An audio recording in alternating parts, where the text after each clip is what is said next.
Swans at Cool, Class 12, Kaleidoscope. About the poet. William Butler Yeats was an Irish poet, dramatist, and a mystic. He was one of the driving forces behind the Irish literary revival and was co-founder of the Abbey Theatre.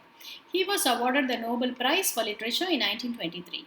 Yeats was close to Lady Gregory and her home place of Coole Park, County Galway. He found often visit and stay there as it was a central meeting place for people who supported the resurgence of Irish literature and cultural traditions. His poem, The Wild Swans at Coole, was written between 1970 and 1990. Stanza 1. The trees in the autumn beauty, the woodland paths are dry. Under the October twilight, the water mirrors a still sky.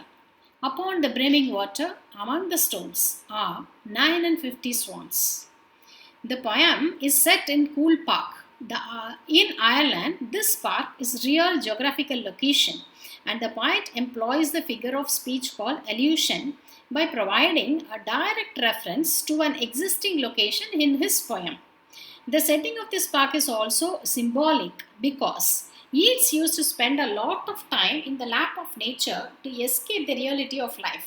The poet in this poem wonders about time, mortality, and the pleasures of company. Here, the speaker of the poem describes the place he is standing before. The trees are in autumn beauty, and the woodland path is dry under the autumn air, and it is the time of twilight. The lake at the park provides a clear reflection of the still sky, and there are 59 swans in the lake. In this paragraph, it is basically imagery. He describes the setting of the poem. The figure of speech here is alliteration. What is alliteration? It is the use of the same letter or sound at the beginning of the words that are close together. Still sky is an alliteration. Stanza 2. The 19th autumn has come upon me since I first made my count.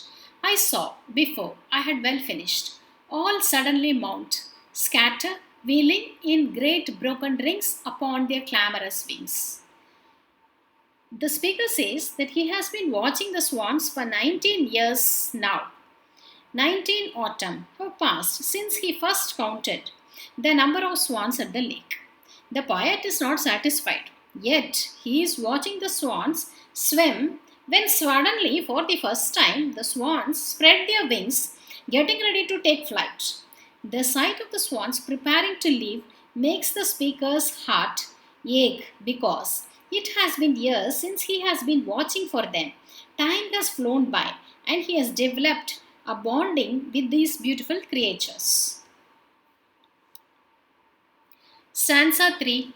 I have looked upon those brilliant creatures, and now my heart is so all's changed since I, hearing at twilight, the first time on this shore, the bell beat of their wings above my head, trod with a lighter tread.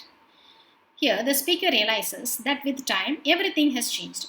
The swans take flight, and the speaker can hear the bell beat of their flapping wings, treading lightly with their light breeze above his head. On his first visit to Coole, the poet was very optimistic about life, and of course he was very young. But now he feels the heaviness of his steps. The bell beat of their wings above my head. Here the bell beat, it is a figure of speech alliteration. Stanza 4. Unweird, still, lover by lover, they paddle in the cold, companionable streams or climb the air. Their heads have not grown old. Passion or conquest wander where they will attend upon them still. In this stanza, the poet finds himself to have changed beyond recognition. But the swans remain filled with passion and vitality. He perceives the swans as unweird. Unweird, still, lover by lover, it is a repetition. The repeat of lover here tells about the pleasures and joy of being in love.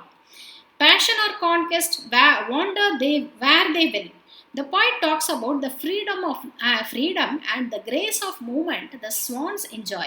There is a use of alliteration in this line. Passion or conquest wander where they will. The swans are representative of the majesty of power and nature. The swans are still full of life and they paddle in the cold water. But the water is friendly, he says, along with their loving pass, and they soar into the sky. Their hearts remain young, their lives are filled with passion, desires, and the freedom to go wherever they want to go. Stanza 5. But now they drift on the still water, mysterious, beautiful.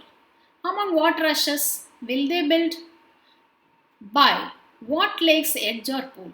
Delight men's eye when I awake some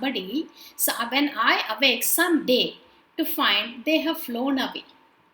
In stanza 5, in the last stanza, the poet says that at this moment, although the swans float on the calm surface of the lake, distant and beautiful, in future, will the swans build their nest? Where will they build their nest?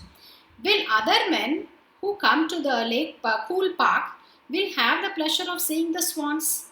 He says, when I awake upon one day to find that they have flown from cool. He says, delight men say, when I awake somebody, when I get up someday, I may find that all these swans has flown away from cool park. Perhaps the poet feels that this is his last visit to the lake.